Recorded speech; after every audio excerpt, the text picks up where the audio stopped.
Halo, assalamualaikum warahmatullahi wabarakatuh. Ketemu lagi dengan saya Datu Pandan. Masih di pembahasan tentang batu akik pandan.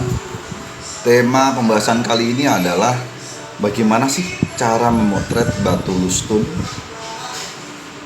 lustun yang sisiknya lawas, biar kelihatan lawasnya tuh detail sekali. Gerenyek-gerenyeknya tuh kelihatan. Bolong-bolongnya, grepes-grepesnya tuh kelihatan secara detail. Beberapa foto udah saya tampilkan, kemudian dan beberapa orang nanya gimana sih cara motretnya. Oke, itu yang akan kita bahas. Semoga ini bermanfaat buat teman-teman. Karena jika konten ini bermanfaat, jangan lupa subscribe-nya, karena dengan subscribe ini semakin menambah semangat saya untuk membuat konten-konten tentang batu akik pandan dan akan memajukan konten tentang batu akik pandan.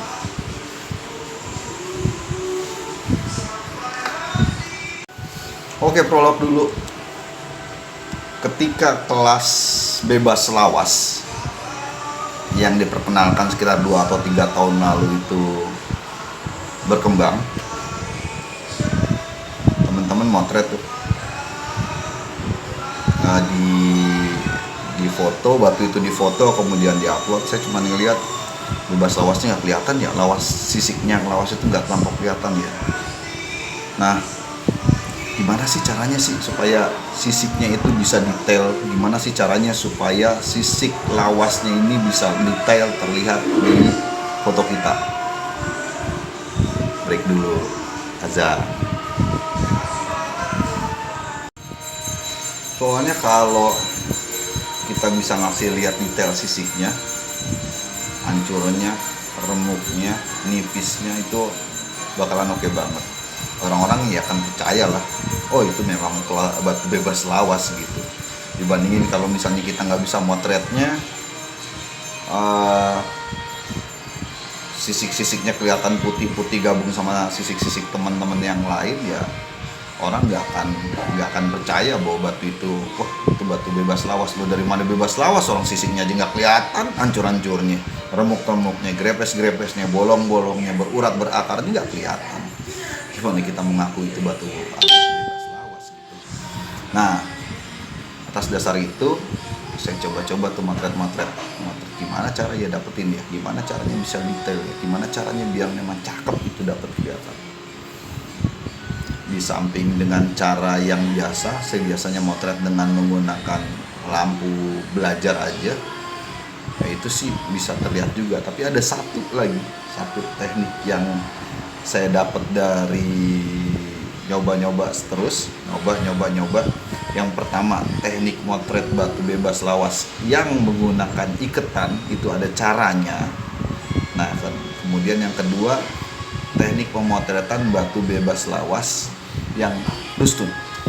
Itu ada caranya juga untuk dapetin supaya detail sisiknya bagus, supaya detail sisik hancur, berurat, berakar, kemudian grepes bolong-bolongnya tuh kelihatan dengan baik. Oke, jadi yang saya persiapkan di sini pertama-tama adalah syaratnya ada ini lampu senter. Yang saya siapkan pertama-tama adalah senter yang lumayan besar. Semakin dia kuat semakin oke. Kemudian batu yang mau difoto, ini batu yang mau difoto kecil, dan saya siapkan satu batu lagi yang agak lebih besar dari ukuran dia juga. Jadi saya siapin nih 3 hal. Kemudian nggak lupa saya siapin kamera yang kita pergunakan untuk foto. Oke, saya jelaskan bagaimana caranya. Jadi pertama, ini batu yang saya mau foto yang kecil ini saya taruh di sini. Nah, saya taruh seperti ini. Ini komposisinya. Oke, ini biar nggak goyang-goyang. Tahanlah sama ini. Oke. Kemudian batu yang saya mau foto yang ini taruh di sini. Sementara batu yang saya satu lagi yang tidak saya foto, saya taruh di depan kamera. Saya taruh di antara center dengan batu yang mau saya foto. Kemudian saya taruh nih, saya nyalain. Nah, dengan komposisi seperti ini. Jadi batu yang saya mau foto ini batu yang saya pergunakan untuk biar batunya jatuh di daerah bayangan, dan ini senternya. Nih kalau bisa batunya jangan ditaruh jauh di daerah bayangan. Ini daerah bayangannya dia, saya taruh di sini. Nah, jadi batu yang saya mau foto ada di daerah bayangan dari batu ini. Dan kalau bisa batu yang buat menghalangi lampu ini batunya lebih besar daripada batu yang kita mau foto. Soalnya dengan demikian dia jatuh di daerah bayangannya enak. Oke, kalau dia jadi begini kita udah langsung lihat tuh. Secara penglihatan mata aja kita bisa lihat detail dari batu yang kita mau foto tuh lebih bagus. Bisa terlihat. Nah, dari situ baru kita foto. Kita bisa pergunakan zoomnya dulu. Kita zoom.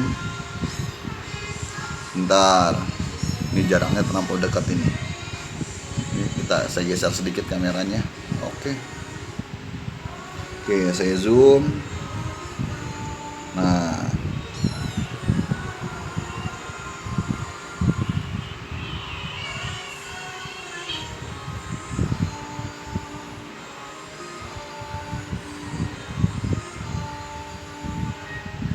sebentar, saya pakai perekam layar.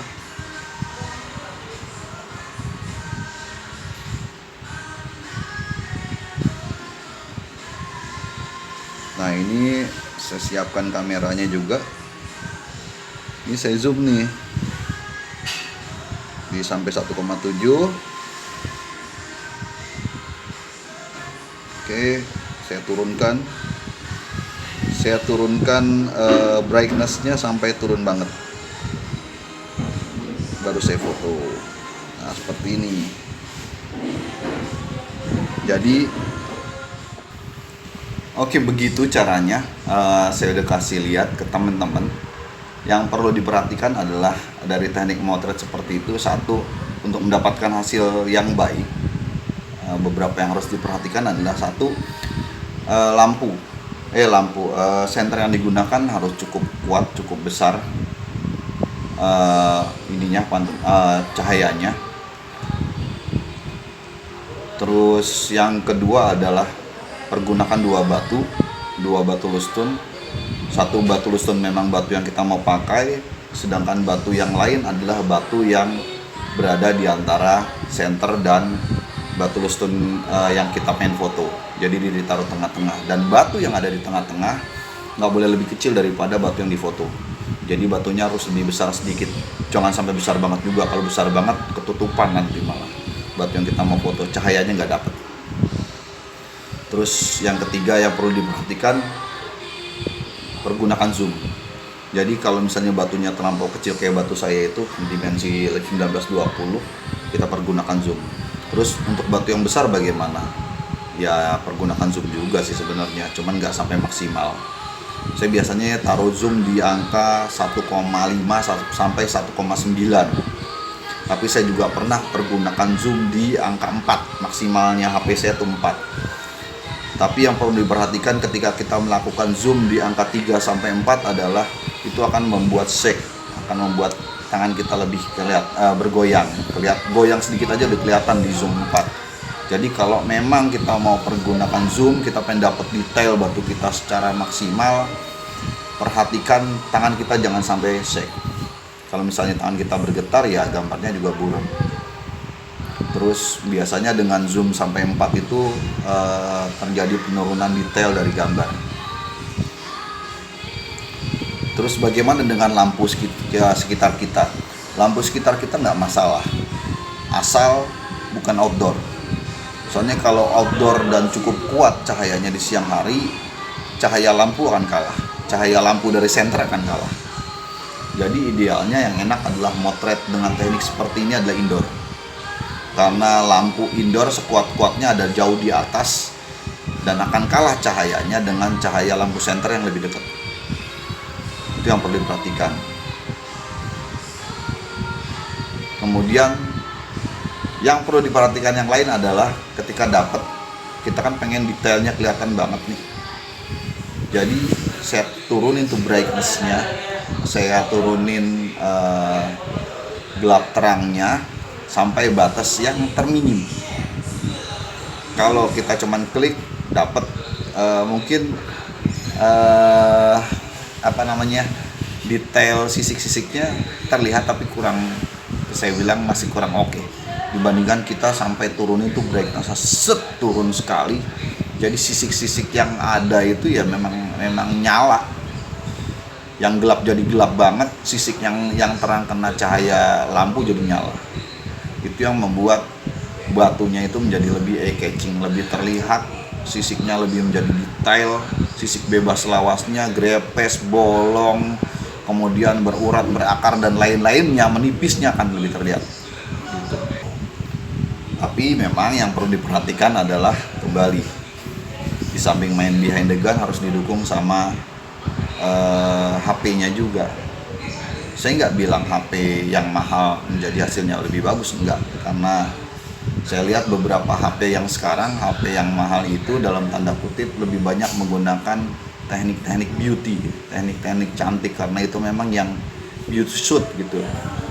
Pemotretan yang orang itu lebih senang untuk motret orang, dia detailnya kurang, dia lebih soft. Saya lihat sendiri kalau misalnya foto manusia, kadang-kadang saya di foto cekrek, halus mukanya, jerawatnya ngilang, detailnya hilang. Ada kadang-kadang bekas-bekas jerawat itu hilang. Nah itu dia menggunakan teknik soft, dihalusin dengan menggunakan filter. Saya juga nggak ngerti apa, seharusnya sih itu adanya ketika kita mau filter aja, tapi di beberapa kamera hasilnya seperti itu. Saya punya 2 kamera dengan 2 merek berbeda. Yang pertama itu megapikselnya lumayan besar, di promonya megapiksel besar, hasil bagus, memang bagus untuk foto orang, kelihatan cakep gitu karena halus mukanya. Tapi ketika saya pakai buat motret batu, cekrek, detailnya nggak ada, detailnya hilang, warnanya lari.